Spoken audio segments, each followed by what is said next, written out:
Friends, welcome to Sheeba's recipes. ഇന്ന് നമുക്ക് അരി കുതിർത്തരയ്ക്കാതെ ചായക്കൊപ്പം പെട്ടെന്ന് നല്ല രുചിയിൽ പപ്പട ബോളി തയ്യാറാക്കുന്നത് എങ്ങനെയാണെന്ന് നോക്കാം.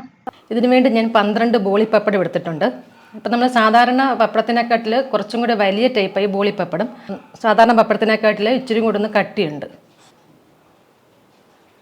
ഇനിയിപ്പോൾ നിങ്ങളുടെ സാധാരണ പപ്പടമാണെങ്കിൽ 2-3 മിനിറ്റ് നേരം വെയിലത്ത് വെച്ചൊന്ന് ഉണക്കിയെടുക്കാമെങ്കിൽ നല്ലതായിരിക്കും. ഒരുപാട് നേരം ഉണക്കരുത്, ഓരോ സൈഡും തിരിച്ചും മറിച്ച് വിടണം. ഒരു സൈഡ് 1 മിനിറ്റൊക്കെ മതിയാവും. പിന്നെ നമുക്ക് ഒരു ബാറ്റർ റെഡിയാക്കണം. ഇപ്പം ബൗളിലോട്ട് 1/4 കപ്പ് അരിപ്പൊടി ഇട്ട് കൊടുക്കാം. വറുത്ത അരിപ്പൊടി എടുത്തേക്കുന്നത്. നിങ്ങളുടെ കയ്യിൽ വറുക്കാത്ത അരിപ്പൊടിയാണെങ്കിൽ അതെടുത്താൽ മതി, അതാണെങ്കിൽ ഒന്നും കൂടെ നല്ലതായിരിക്കും. ഫൈനായിട്ട് പൊടിച്ച അരിപ്പൊടി നമ്മൾ ഇടിയപ്പത്തിനൊക്കെ എടുക്കത്തില്ലേ, ഇപ്പോൾ അതാണ് എടുത്തേക്കുന്നത്. 150 ഗ്രാമൊക്കെ ഉണ്ട്. ഇതിലോട്ട് 1 ടേബിൾ സ്പൂൺ കടലമാവ് ഇട്ട് കൊടുക്കാം, 1 ടേബിൾ സ്പൂൺ മൈദ, 1 ടേബിൾ സ്പൂൺ മുളക് പൊടി, 1/2 ടീസ്പൂൺ കായപ്പൊടി, പെരുങ്കായപ്പൊടി, 1/2 ടീസ്പൂൺ പെരുംജീരകം പൊടിച്ചത്, 1/2 ടീസ്പൂൺ ജീരകം, ചെറിയ ജീരകം, 1 ടീസ്പൂൺ എള്ള്. ഇതിലോട്ട് ആവശ്യത്തിനുള്ള ഉപ്പും കൂടി ഇട്ട് കൊടുക്കാം. ആദ്യമേ ഒരു 1/4 ടീസ്പൂൺ ഇട്ടിട്ട് മിക്സ് ചെയ്തിട്ട് പിന്നെ നോക്കിയിട്ട് ചേർത്ത് കൊടുക്കാം. ഇതിലോട്ട് കുറച്ച് വെള്ളം ഒഴിച്ച് കൊടുക്കാം.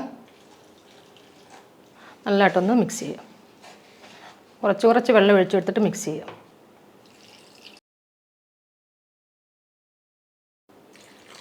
ഇതിപ്പോൾ ഞാൻ നല്ലതായിട്ട് മിക്സ് ചെയ്തിട്ടുണ്ട്.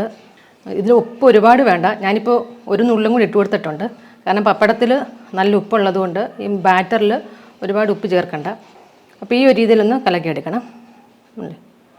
ദോശമാവിൻ്റെയൊക്കെ ഒരു പരുവത്തിൽ.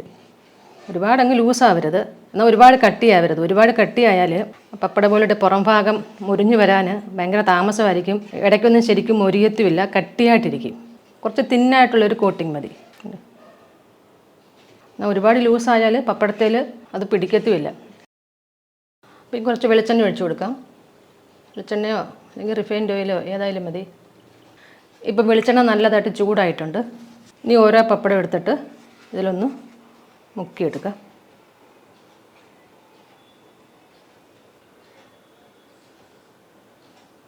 എക്സ്ട്രാ ഉള്ളത് ഇങ്ങനെ കളയണം, ഇട്ട് കൊടുക്കാം. ഈ പപ്പടത്തേലുള്ള കോട്ടിങ്ങൊക്കെ ഒന്ന് ക്രിസ്പി ആയിട്ട് വരണം. അപ്പോൾ ഹൈ ഫ്ലെയിമിനെക്കാട്ടിൽ ശകലം ഒന്ന് കുറച്ച് വെക്കാം. ഇതിപ്പം കുറച്ചൊന്ന് കട്ടിയായിട്ടുണ്ട്. ഇനി നമുക്കൊന്ന് തിരിച്ചിട്ട് കൊടുക്കാം. 2 സൈഡും ഒന്ന് മുരിയിച്ചെടുക്കണം. ഇതിപ്പോൾ ആയിട്ടുണ്ട്.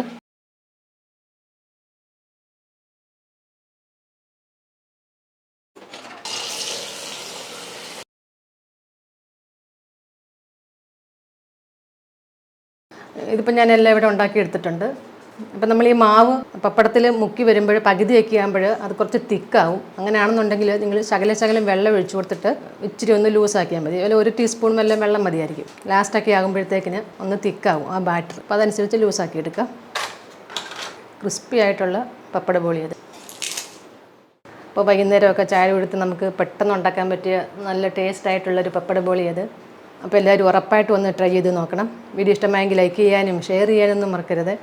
പിന്നെ നിങ്ങളുടെ കമൻസും ഒക്കെ അറിയിക്കണേ. Thank you.